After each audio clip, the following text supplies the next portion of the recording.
What's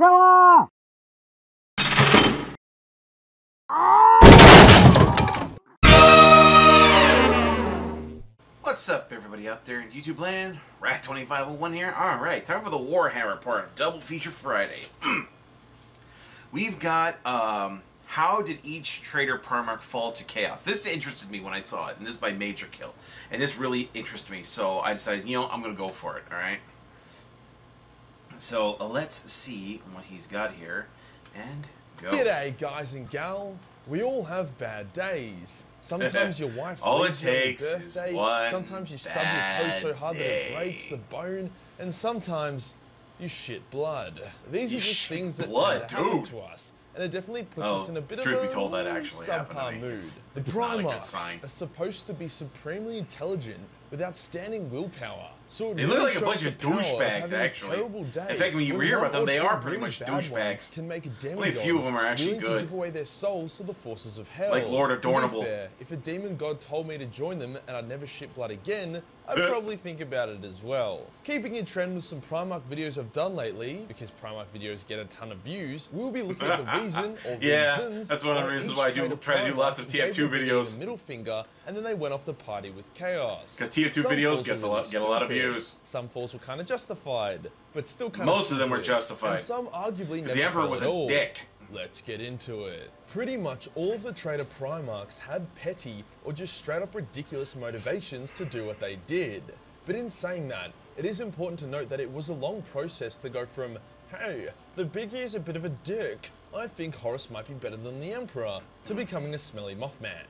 There were a number of other factors, such as the creation of the High Lords of Terror, as well as Space Marines seemingly being pushed aside, that gave a lot of the Primarchs a sense of unease, like they were soon to be made redundant. On top of this, Horus's Primarch power is his insane levels of charisma and making people do what he wants. Just thought I'd quickly mention that, so people doesn't the Emperor have that power? Semi-retarded instead of going full retard. Full retard. Going in chronological Never go full order of retard. Legion number, we have Fulgrim, the Phoenix person. The guy that had the second dumbest fall out of all of them. Phoenix person. Fulgrim was mega loyal. Like, the man pissed his pants and cried when he met the Emperor, and his sons were literally called the Emperor's children. He was an easygoing, proud dude that didn't take life too seriously. However, this all changed when Fulgrim picked up a suspiciously phallic-shaped sword that had a demon of Slanesh chilling in it. What the hell, dude? The sword changed his mood, personality, and perception. His pride went into overdrive, and he lost his banter and fun nature. There was a part of him that knew the sword was bad, and that he should stop using it, but he didn't, because he just loves cock too much. Fucking loves it. By the time Horus was a Boldy, hence a traitor, it didn't take much to turn Fulgrim to his side, since the demon was able to manipulate pretty much all of Fulgrim's decisions. Without the demon, Fulgrim would have never have even considered going traitor. Like, the small part of him that wasn't corrupted yet nearly ordered his fleet to blow up Horus, and that small part of him stopped himself from killing Ferrus when he knocked Ferrus out as he was trying to turn Ferrus to the traitor's side. The last straw for Fulgrim's turn to chaos was the moment he killed Ferrus. He didn't want to, but his willpower and mental fortitude had been drained so much that the demon was able to control his arms and make him deliver the killing blow. At that moment, Fulgrim's despair was so great and his regret was so overwhelming that the demon took full control of his body. Now that would have been an interesting character. A possessed Fulgrim in charge with the loyalist, regretful Fulgrim inside him, trying to retake control while subtly manipulating the demon like the demon did to him. Instead, we got a Fulgrim who was quickly able and easily retake control of his body and then be like, you know what? While I was possessed, I was able to reflect on my life and my decisions. I know I regretted everything when I killed Ferrus, but I'm a changed man. Drugs and rape are hectic. Whoop whoop. I think whoever was in charge of Fulgrim's character development arc is missing a few chromosomes. The creation of the perfect loyalist Fulgrim clone was really exciting, especially since the clone had the same memories as the original Fulgrim, but without the penis sword. Hence he was uncorrupted, meaning that the sword was the main thing that brought Fulgrim to his knees. The next traitor on this list is Primarch, who is the solar opposite to Fulgrim. There's even a funny scene where the Iron Warriors form up to greet the Emperor's children, only to be disgusted by the children's new fucking weird armor and complete lack of formation and discipline. Perty even bashes Fulgrim's face in for being such a prissy douchebag. Unlike the other traitor Primarchs, Purdy's fall and character arc was kinda justified. Purdy was mistreated. He and his legion were sent to the most grueling and vicious war zones. Siege warfare, attrition, and ruthless violence became Purdy's bread and butter. The reality is that Purdy wanted to create, not destroy. He was jealous of Rogel Dawn and the Emperor's love for him. As a result of this jealousy, Purdy was super hard on himself and his legion. He would cull his own sons, and when Olympia, his home planet, rose up against the Imperium, Purdy was so embarrassed that he destroyed his own home planet. Oh shit. Purdy, realizing that wasn't a good idea, freaked the fuck out. He thought that the Emperor would never forgive him, even though the Emperor's blown up like 1,000 planets and probably wouldn't give a fuck. It just goes to show how out of touch Purdy was with the Big E. Horus came to Purdy and was like, bro, fuck Rogel Dawn, you're a way better builder than him. Also, fuck Olympia, who cares? I'll forgive you for destroying it. And Purdy was like, really? You think I'm better than Rogel Dawn? And Horus says softly, I know you are better than Rogel. Oh my god, Hence yeah, Purdy joined sounds about right. As the heresy would go on, Purdy would come to regret this decision. All the other traitor Primarchs got more cooked and demonic, and it was just Purdy holding them together by the end. The dude even said, fuck this, I'm out, and abandoned the Siege of Terror because he realized all of his allies were fucking useless and not worth his help. Next on this list is Space Batman, but only the Bat and the Justice part. Absolutely no similarities beyond that. Conrad Curse. Curse was already renegade by the time the heresy started. His lack of sanity combined with his extremely violent and disturbing methods had resulted in him being confronted by Rogel Dawn. Rogel told Curse to stop being an angsty emo bitch, which caused Curse to have an angsty emo bitch episode and nearly kill Rogel. Curse was in prison, but then he escaped. His first order of business once he escaped was to blow up his own home planet, as he was disgusted that without his influence, they had resorted back to a life of crime. Wow! Who knew that squashing crime, not through eliminating poverty, increasing education, or funding law enforcement, but through having a terrifying murderous sadist as a king, was not a sustainable way to stop people breaking the law. Wow, especially who knew? when said murderous sadist king left the planet. Despite all this, Conrad was not explicitly a traitor yet. He was just, a dick on holiday, and people should just leave him alone for a bit. Well, they probably should have expected him to go traitor, as it only took a brief phone call from Horus being like, yo, you're already fucked and Dad wants to kill ya. May as well join me, to tip him over. As a note, Conrad hated chaos, and the Night Lords. Well, the biggest problem was that Emperor did not see his Primarchs as people. He saw them as tools for him to use as he saw fit. And more about having no real other not taking their emotions and their personalities into account. Who's in a pretty similar boat to Curse. Angron had nails in his fucking brain, which made him quite impulsive in his decisions. Any world that Angron and his World Eaters attacked would be left an empty husk littered with corpses. It got so bad that the Emperor sent Lehman and the Space Wolves to bring Angron to Terra to chill him out for a bit. This resulted in a violent battle between the Space Wolves and the World Eaters, in which quite a few Astartes died. So yeah, Angron was deep in the shit books. When Horus came to Angron with his little offer to join his boy band, Angron was like, fuck it, why not? After all, Horus was one of the few people Angron liked, and with the promise of epic battle and slaughter, it was an offer that Angron wasn't going to refuse. Now, for Morty, the pettiest motherfucker around. The seeds of Morty's heresy was sown on the very first day he met the Emperor. See, Morty's dad was a necromancer, and he was kinda overpowered. Morty was working on killing his dad, but he wasn't ready to face him yet. In comes the Emperor, who's like, Morty, bet you can't kill your dad. Morty. And Morty was like, oh jeez, you know what, fuck it, I can kill him. Hence Morty climbed up to where his necro daddy was, and lo and behold, he could not kill him. As Morty's necro daddy gloated and prepared to finish off Morty, the Big E comes in and he one-shots Morty's necro daddy and saves Morty. Now Morty considers this a kill steal.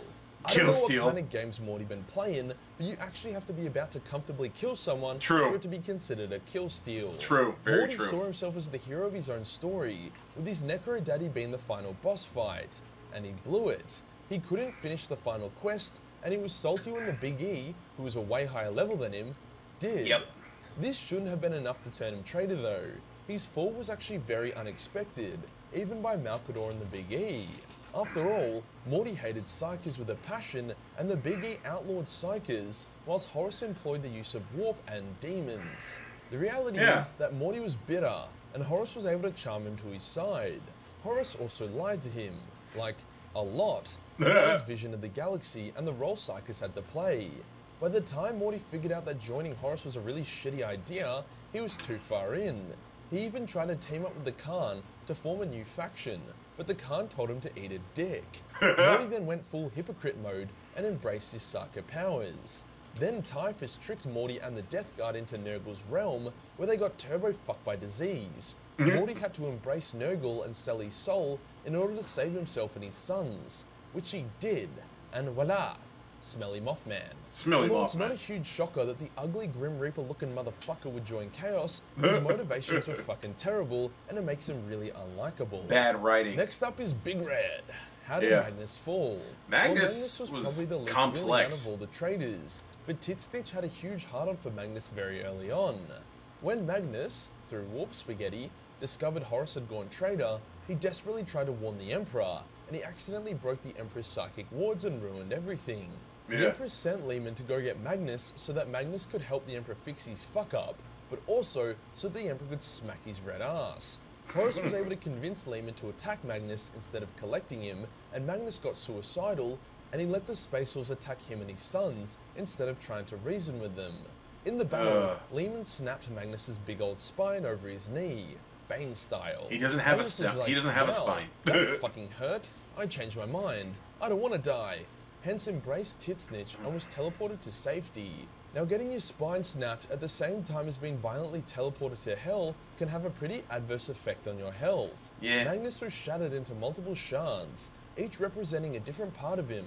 He was able to collect most of his shards, but the ones that were destroyed or kept from him were like his nice shards. The biggest among them being his noble shard, which would later be used to create Janus, master of the Grey Knights. Hence the Magnus that was left over was a massive dickhead who was happy to join the traitors. Now we have the hoe of the Russ, the arch-traitor himself, Horace. Horace was having some issues leading up to his fall.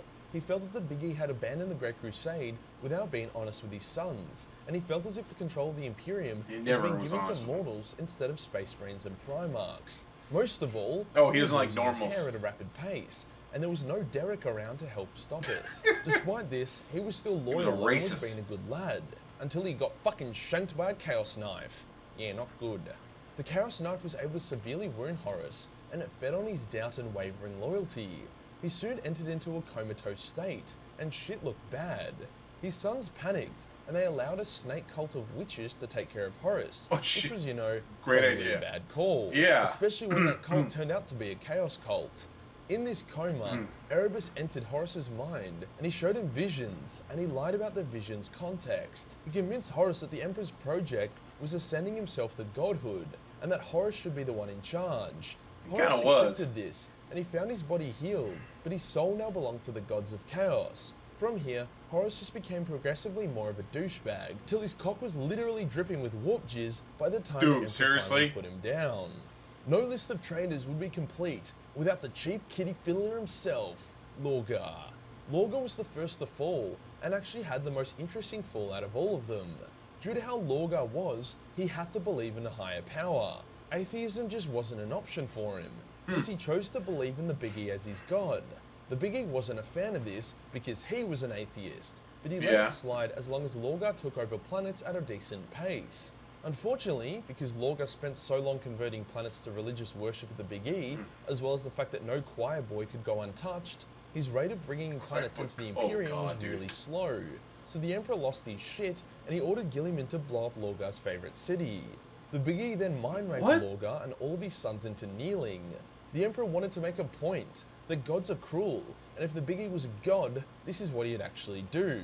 Well, the point kinda got lost there, and instead Lorgar had a massive sook, and he went off to try find gods that were worthy of his worship. Hence he travelled through time and space, the warp and hell, in a mighty pilgrimage, and by the end of it, he had made up his mind. Humanity was better off serving chaos. Now whilst Lorgar had the best understanding of chaos out of his brothers, he was still very naive about it. He saw a golden age of man and demon merging to create super beings, and he actually managed to do it for a number of his sons. But demons don't really care about that, and they're just happy to wear humans as meat suits. All in all though, Pretty Lord much. God's fall was the most justified and interesting. Unlike someone's fall, which was dumb as dog shit. Smelly fucking Mothman. And finally, the fall of... maybe fall's the wrong word. The Alfarius of Alfarius. The Alpha Legion never really fell to chaos. It's complicated, and I've got a few videos to explain. But basically, Alfarius was approached by a bunch of arsehole Xenos called the Cabal. The Cabal were like, two futures. One, the traitors win, Big E dies. Imperium tears itself apart in a few years. Humanity dies, and so does Chaos. Future 2, Imperium wins, slowly dies over 10,000 years, while Chaos becomes more powerful. Chaos wins in the end. Alfarius believed that the Emperor sought the destruction of Chaos above all else, so he chose to join the Traitors, even though he did it with loyalist intentions. Yeah, the Alpha Legion are a bunch of hooked units. If you... Okay. So, yeah, I'm cutting out the part where he shows off his patron, because his patron is definitely not safe for work. Anyway, so, that was interesting. I was kind of curious about all the Traitor Primarchs, though I can see how some of them, it just don't make no sense. It's just dumb. But, you know, that's bad writing. You got a bunch of people writing a bunch of stories, you're not going to get a gem all the time. They're not all gold. Anyway, I hope you guys enjoyed that. Hope that was informative. It was to me, anyway. Don't forget to like this video and subscribe. Of course, click on the link to the original down description. Get down to Major Kill's channel. Like the original if you liked it, and sub to him. I will see you guys next time. Tune in every day for new content. Bye-bye.